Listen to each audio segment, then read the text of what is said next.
ಸಾಲದ ಸಾಲ ಮತ್ತು ಅದಕ್ಕೆ ಬಡ್ಡಿ ಸಹಾಯಧನ ಅದನ್ನು ಬಿಟ್ಟರೆ ಬೇರೆ ಯಾವುದೇ ಸವಲತ್ತುಗಳು ನಿಮ್ಗಳಿಗೆ ಸಿಗ್ತದೆ. ಇವನ್ ರೈತ ಸಂಘಗಳಿಗೂ ಅದು ಸಿಗ್ತದೆ. ಮತ್ತು ಯಾವ್ದಾದ್ರು ಯೋಜನೆಗಳನ್ನ ಜಾರಿಗೆ ತಂದಾಗ ಮಾತ್ರ ಅದರಲ್ಲಿ ಏನೇನೋ ಟರ್ಮ್ಸ್ ಅಂಡ್ ಕಂಡೀಷನ್ ಫುಲ್ಫಿಲ್ ಮಾಡೋಂಥ ಸಂಘಗಳಿಗೆ ಅದರ ಫಲಗಳು ಸಿಗ್ತದೆ. ಅದು ಬಿಟ್ಟು ನಮ್ಮಲ್ಲೇ ಸಹಕಾರ ಕ್ಷೇತ್ರದಲ್ಲಿರುವಂತಹ ಇತರೆ ಪತ್ತಿನ ಸಂಘಗಳು, ನೌಕರರ ಪತ್ತಿನ ಸಂಘಗಳು, ವಿವಿಧೋದ್ದೇಶ ಸಂಘಗಳು, ಇವುಗಳು ಯಾವುಗಳಿಗೂ ಕೂಡ ಯಾವುದೇ ರೀತಿಯ ಸವಲತ್ತುಗಳು ಸರ್ಕಾರದ ವತಿಯಿಂದ ಸಿಗೋದಿಲ್ಲ.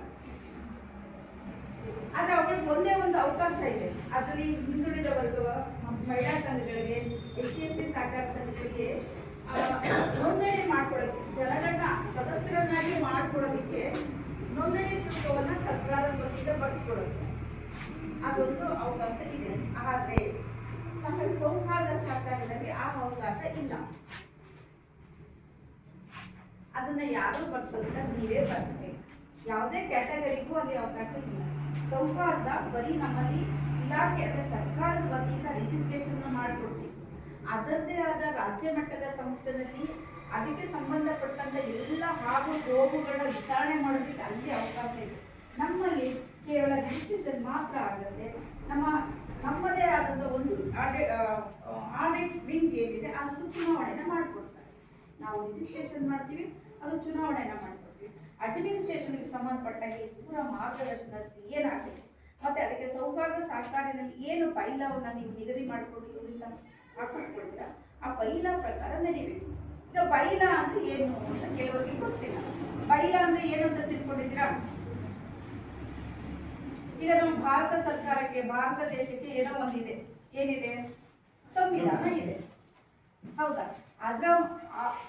ಅದರ ದೇಶಗಳು ಏನಿದೆ ಆ ಮೂಲಕನೇ ನಮ್ಮ ಆಡಳಿತ ವ್ಯವಸ್ಥೆ ನಡೀತಾ ಇರೋದು, ಕಾರ್ಯ ವ್ಯವಸ್ಥೆ ನಡೀತಾ ಇರೋದು, ಶಾಸಕಾಂಗ ವ್ಯವಸ್ಥೆ ನಡೀತಾ ಇರೋದು.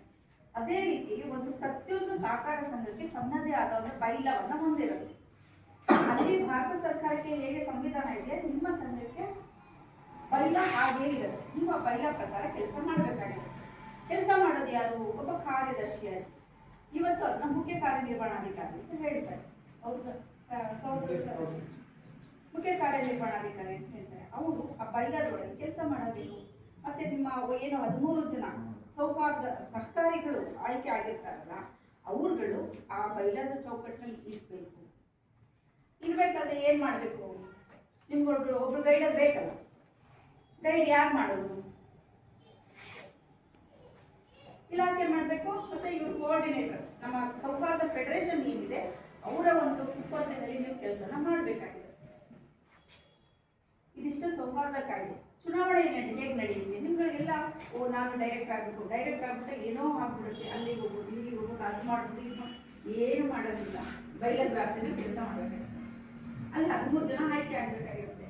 13 ಜನದಲ್ಲಿ ಸರ್ಕಾರದ ಏನು ಪಂಚಾಯತ್ ರಾಜ್ ಅಧಿನಿಯಮದ ಕೆಳಗೆ ಬರುತ್ತಲ್ಲ, ಪರಿಶಿಷ್ಟ ಜಾತಿಗೆ 1, ಪರಿಶಿಷ್ಟ ಪಂಗಡಕ್ಕೆ 1, ಮಹಿಳೆಗೆ 2, ಮತ್ತೆ ಹಿಂದುಳಿದ ವರ್ಗ ಅವುಗಳಿಗೆ 2 ಸ್ಥಾನ, A1, B1. ಈ 6 ಕ್ಷೇತ್ರಗಳನ್ನ ವಿಂಗಡಿಸಿ ಬಿಟ್ಟು ಇನ್ನುಳಿದಂತೆ ಮಿಕ್ಕಿದೆಲ್ಲೂ ಜನರಲ್ಲಿ ಬರುತ್ತೆ. ಅದೇ ರೀತಿ ನಮ್ಮ ಸಹಕಾರ ಕಾಯ್ದೆ ಅಡಿಯಲ್ಲಿ ಏನು ಬರುತ್ತೆ ಅದೇ ತರ ಇಲ್ಲೂ ಬರುತ್ತೆ. ಸೊ ಅದನ್ನು ನೀವು ಚುನಾವಣೆ ಮೂಲಕನೋ ಅಥವಾ ಅವಿರೋಧ ಆಯ್ಕೆ ಅದು ಆನಂತರ ವಿಷಯಗಳು.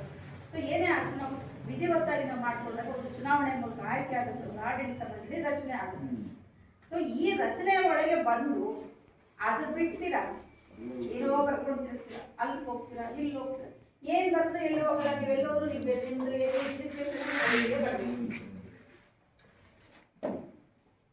ನೀವೆಲ್ಲಿ ಕಂಪ್ಲೇಂಟ್ ಕೊಟ್ಟರು ಕೂಡ ಅದನ್ನ ವಿಚಾರಣೆ ಮಾಡೋದಿಲ್ಲೇನೆ.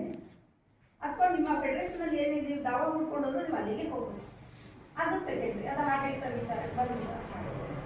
ಈಗ ನೀವು ಸೌಹಾರ್ದ ಸಹಕಾರಿನ ಆಯ್ಕೆ ಹಾಕಿ ಏನೇನು ಮಾಡಬೇಕು, ನಿಮ್ಮ ಉದ್ದೇಶಗಳು ಏನೇನು, ನಿಮ್ಮ ಉದ್ದೇಶಗಳು ಕರೆಕ್ಟ್ ಆಗಿದಾವ ಇಲ್ವಾ ಅನ್ನೋದನ್ನ ನೀವು ಕೇಳ್ತಾರೆ. ನಿಮ್ಮ ಉದ್ದೇಶಗಳು ಇವರು ಮಾಡುವಂತ ಬೈಲಾದ ಒಳಗಡೆ ಸೀಮಿತವಾಗಿರುತ್ತೆ. ಏನೇನಿರುತ್ತೆ ಉದ್ದೇಶಗಳು ಹೇಳಿದ್ರೆ ಉದ್ದೇಶಗಳು ಸಾಕಷ್ಟು ವಿಷಯಗಳಿರ್ತವೆ. ನಮ್ಮ ಸ್ಥಳೀಯವಾಗಿ ನಮ್ಮ ವ್ಯವಸ್ಥೆಗೆ ಏನೇನು ಅನುಗುಣವಾಗಿ ಇರಬೇಕಾ ಅಂತ ವಿಚಾರಗಳನ್ನ ನಿಮ್ಮಲ್ಲಿಗೆ ಅಳವಡಿಸ್ಕೊಳ್ಳೋದಕ್ಕೆ ನಮ್ಮಲ್ಲಿ ಅವಕಾಶ ಇರುತ್ತೆ. ಅದು ಕೃಷಿಗೆ ಸಂಬಂಧಪಟ್ಟಿರ್ಬೋದು, ವ್ಯವಹಾರಕ್ಕೆ ಸಂಬಂಧಪಟ್ಟಿರಬಹುದು, ಬಿಸ್ನೆಸ್ ಅಂದ್ರೆ ವ್ಯವಹಾರ ಬಿಸ್ನೆಸ್ಗೆ ಸಂಬಂಧಪಟ್ಟ ಎಲ್ಲ ವಿಚಾರಗಳನ್ನು ಅಲ್ಲಿ ಅಳವಡಿಸ್ಕೊಂಡು ನೀವು ವ್ಯವಹಾರವನ್ನು ನಿರ್ವಹಿಸಬೇಕಾಗಿರುತ್ತೆ.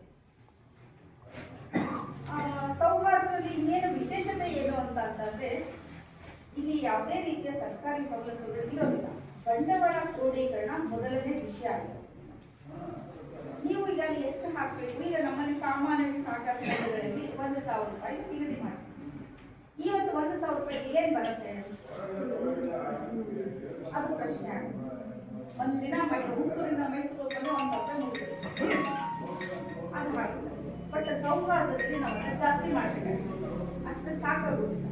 ಯಾಕಂದ್ರೆ ಪೂರ್ತಿಯಾಗಿ ನೀವು ಕ್ರೋಢೀಕರಣ ಆಗ್ಲೇಬೇಕಾಗಿರೋದ್ರಿಂದ ಅದಕ್ಕೆ ಇವರು ಏನು ರೂಪಿಸ್ತಾರ 1,000ಕ್ಕೆ ಮೇಲ್ಪಟ್ಟು ನಿಗದಿಯನ್ನ ಮಾಡಿಕೊಂಡ್ರೆ ತುಂಬಾ ಒಳ್ಳೇದು ಅಂತ ಹೇಳ್ತೀವಿ. ಬಂಡವಾಳನೇ ಇದೆ, ನಾವು ಸಂಸ್ಥೆನ ನಡೆಸಲಿಕ್ಕೆ ಆಗೋದಿಲ್ಲ. ಈಗ ಸಂಸ್ಥೆನ ಹುಟ್ಟಾಕಿಲ್ಲ, ಮೊದಲನೇ ಸಲ ಒಂದು 6 ತಿಂಗಳು ಮುಗಿತು, ಎಲ್ಲ ಚುನಾವಣೆ ನಡೆದಿದೆ, ಎಲ್ಲ ಮುಗಿತು. ಸಂಸ್ಥೆ ಹುಟ್ಟಿದೆ, ಏನು ಕೊಡ್ತಿಲ್ಲ, ಏನು ಮಾಡ್ತಿಲ್ಲ, ಅವ್ರೇನು ಮಾಡ್ತಿಲ್ಲ ಅಂತ ಹೇಳ್ಕೊಂತಿರ್ತೀರ. ಏನ್ ಮಾಡೋದಕ್ಕೆ ಬಂಡವಾಳ ಇರ್ಬೇಕಲ್ಲ ನಿಮ್ಮ ಹತ್ರ, ನಿಮ್ಮ ಸಂಸ್ಥೆಯಲ್ಲಿ ಸ್ವಂತ ಬಂಡವಾಳ ಇರಬೇಕು. ಆವಾಗ ನೀವೇನ್ ಮಾಡ್ಬೇಕು, ಫಸ್ಟ್ ನೀವು ಶೇರ್ ಅಮೌಂಟ್ ಏನು ಕಟ್ಟಿದ್ದೀರಾ ಅದರಲ್ಲಿ 1,000ಕ್ಕೆ ಬದಲಾಗಿ 2,000, 3,000 ಇಂಥದ್ದು ನಾವು ನಿಗದಿ ಮಾಡಬೇಕಾಗ ಒಂದು ದೊಡ್ಡ ಮೊತ್ತ ಆಗುತ್ತೆ. ಅದನ್ನ ನಿಮ್ಮ ಅಭಿವೃದ್ಧಿ ಯೋಜನೆಯಲ್ಲಿ ಬಳಸೋದಕ್ಕೆ ಅವಕಾಶ ಸಿಗ್ತದೆ. ಅದು ದುಡಿಯ ಬಂಡವಾಳವಾಗಿ ತಗೊಂಡು ಅದನ್ನ ಏನು ಸರ್ಕ್ಯುಲರ್ ಪ್ರಕಾರ ನೀವು ಏನ್ ಮಾಡ್ಬೇಕು ಅಂತ ನೀವು ವ್ಯವಹಾರಿಕವಾಗಿ ಮಾಡ್ಕೊಳ್ಬೇಕು ಅಂದಾಗ ನಿಮ್ಮ ಬಂಡವಾಳ ಅಂದ್ರೆ ತಗೊಂಡಿಂದ ವಾಪಸ್ ಕಟ್ಟಬೇಕು, ಆ ದೊಡ್ಡ ಮನಸ್ಸು ನಿಮ್ಮಲ್ಲಿರ್ಬೇಕು. ಇವತ್ತು ಜನ ನೀವೆಲ್ಲೇ ಹೋಗಿ ಇವನ್ ಚೆಕ್ ಬೌನ್ಸ್ ಆಗುತ್ತೆ, ಜನ ಈಗ ಮಾಡ್ಕೋಬಹುದು, ಚೆಕ್ ಬೌನ್ಸ್ ಆಯ್ತಾನೆ ಕೊಟ್ಟಾಗಿಸ್ ಅಂತ ಹೇಳ್ತಾರೆ. ಯಾರು ವಾಪಸ್ ಕೊಡೋ ಜನ ಇಲ್ಲ. ಕೇಸ್ ಆಗ್ತೇವ ಹಾಕು, ಕೇಸ್ ಇತ್ತಿರ್ಬೇಕು, ಆಮೇಲೆ ನೋಡೋಣ. ಅದ್ರ ಸಾಲದ ವ್ಯವಹಾರವನ್ನ ಬಿಟ್ಟು ನಮ್ಮ ಏನು ಆದಿವಾಸಿಗಳ ಅಭಿವೃದ್ಧಿಗೆ ಏನೇನ್ ಬೇಕು, ಅಭಿವೃದ್ಧಿ ಆಗೋದಕ್ಕೆ ಏನೇನ್ ಬೇಕು ಅಂದ್ರೆ ಬರೀ ಸಾಲನೇ ಬೇಕು ಅಂತ ಅಲ್ಲ.